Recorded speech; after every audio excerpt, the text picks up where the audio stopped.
Sam McBride and Fintan O'Toole are among some of the best known journalists on the island of Ireland. They've now written a book on a united Ireland. Both of them have written 2 essays, one in favour of a united Ireland and one against a united Ireland. I'm very privileged to say both Sam and Fintan are here in the studio. Fintan O'Toole, Sam McBride, you're very welcome to the BelTel. Thanks very much. Thanks. I have to say, rarely have I had such distinguished guests on the podcast. I'm on all the time. Oh, you are on all the time, but not in this capacity. Not in this capacity, Sam. So I apologise in advance because today you're not my colleague. What you mean is that he's very distinguished, which he is. Yes. Well, what's the story behind this book?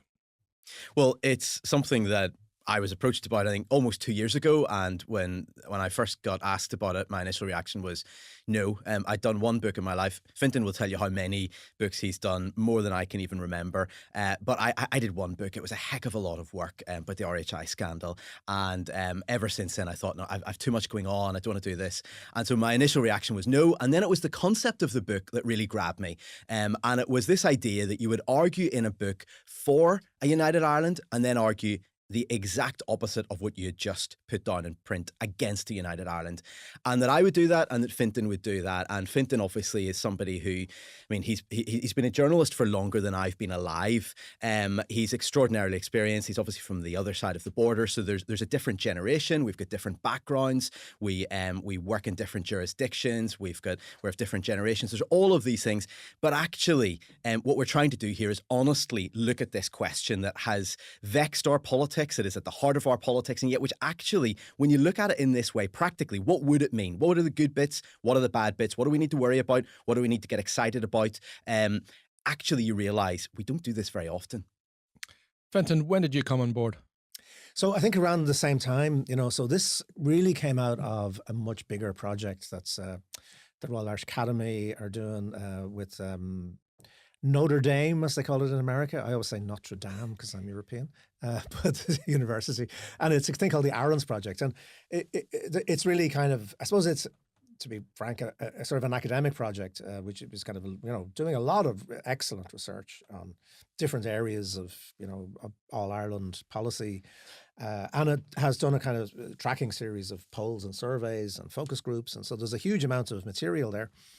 And I think they really felt that there was a need for what journalists do, which is we try to make all this stuff kind of comprehensible to to the ordinary reader, and also I think a need to just stand back from the sort of the detail a little bit and just think about, as Sam was saying, what are we talking about here?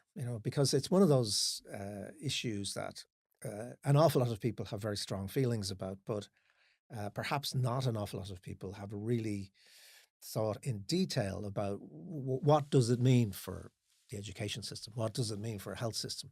What does it mean for an economy? There's a whole set of things that are really, really very important. And as Sam said, I don't think either of us would have been terribly interested in being polemicists in this regard, just to say, I'm going to write why United Ireland is a great thing and Sam writes why it's a terrible thing. Much more interesting is to try as honestly as you can to say, like, what are the good arguments on either side? And of course, that implies that there are good arguments on both sides. It's sort of the only prejudice here really is a prejudice in favor of saying that we actually do need to be respectful and to accept that people have good reasons for the things that they think, even if the conclusions they draw are the opposite to one another. So this conversation has started, and we'll talk about this so-called conversation later, because there is a conversation, which wasn't always the case. This was simply a question of national self-determination, which you believed in or you believe it not. And of course, everybody can't have national self-determination, because if one person has it, then the other person doesn't have it, and that's the nature of the game we're in. But I've been a journalist quite a while, and I don't think I've ever read a clinical analysis really of these things, because deep down I think that I'm always reading people's deepest fears or deepest desires, and they can come up with all of the arguments they like, but at the end of the day you're listening to ancestral voices of one way or the other, and people can try and disguise it, but they're not fooling me. But can you prove me wrong? Anybody want to go? Sell it to me? Lots of what we discover in this, or certainly what I discover in the bits that I wrote, was that there's a lot of out-of-date thinking on both sides on this question. And it's not that it's necessarily always been wrong. It was maybe right 10 years ago, maybe it was right 20 years ago, 50, 80 years ago, but it's not right now. But people still think it's right. So take the NHS, for instance. On the NHS, in the chapter where I'm arguing for Irish unity, I make the point that people in the Republic live longer, significantly longer than people in Northern Ireland, more than 2 years longer. Now, it's very difficult to prove which health system is best. The data is collected in different ways. You can't exactly compare like with like. However, at its most basic, if you had an inferior system south of the border, as once was the case, unquestionably, it is not really credible that people would be living that much longer. Now, there are other factors. There are educational factors. There's prosperity. There are other things that play into people's life expectancy. But is an inferior health system going to keep people alive for longer? So people are potentially in Northern Ireland, people who are in the centre ground here, are potentially going to vote against Irish unity, with one of the key reasons being the NHS. And actually, in some ways, you could argue, and I do argue this in that section, that is out of date. You're perhaps more likely to live longer and have a better quality of life in this other system. Now, you're going to have to pay for it. You might have to pay to go to see the GP. There's things that, for us, on this side of the border, are very countercultural. We're not comfortable with that. And there are good reasons, I think, why in some ways we're not comfortable with that. The idea of having the NHS is a glorious idea, but it's not working in the way it was designed to work.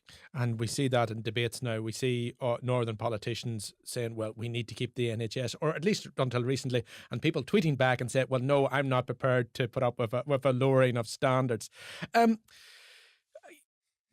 other, I suppose, philosophical point I have, and Fintan, I'll ask you this first at least, but you're both very welcome to answer every question.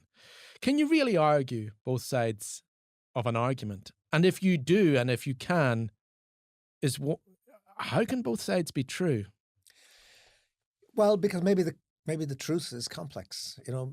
Maybe it's just sometimes the case that we find ourselves in historical circumstances, right, where there are very, very good reasons to want to make a very profound change, and there are very good reasons for thinking, I don't believe in that change.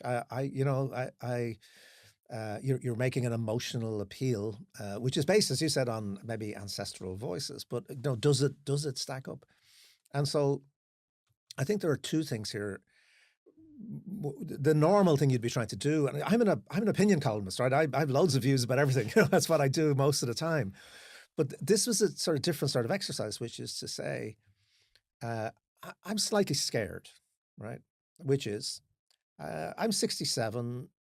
I never thought, to be quite honest, that I would even see a real border poll in my lifetime. There was one a long time ago, but it was a kind of phony one, but a real one. And now I think there's a good chance I will. And there's a good chance that it'll be botched, right? From whatever perspective you come at it at, there's a real chance that this will be a bad referendum. And we all know what bad referendums look like, right? So we know what it is when you just engage emotions, you churn out slogans, people come out with, a few kind of big figures, big headlines, £350 million a week for the NHS, whatever it is, which may or may not be true. And then you've got 4, 5, 6 weeks of TV shows and debates and, all of us and, and newspapers going on about it. And then it's done. And then you go, what now? What do we do now? What did that mean? Where was the plan for this? And it's not inconceivable that we could be bounced into this by circumstances. We're in a very unstable situation, I think, both, in the democratic world in general and particularly on these islands. It's not inconceivable that Nigel Farage could be the Prime Minister in 5 years' time. I mean, who would have thought that? So I would normally not want to do this sort of two sides thing, but what I did want to do, and I think what Sam also wanted to do, was to say, actually, there's a kind of civic duty here to say, look, this is what a decent debate would look like. And a decent debate is one in which you can't just say, trust me on this one. You can't just dismiss the people who think a United Ireland would be an immense opportunity for everybody. And you can't just dismiss the people who, for either kind of emotional reasons or for practical reasons, say, I'm just not convinced. I just don't believe that.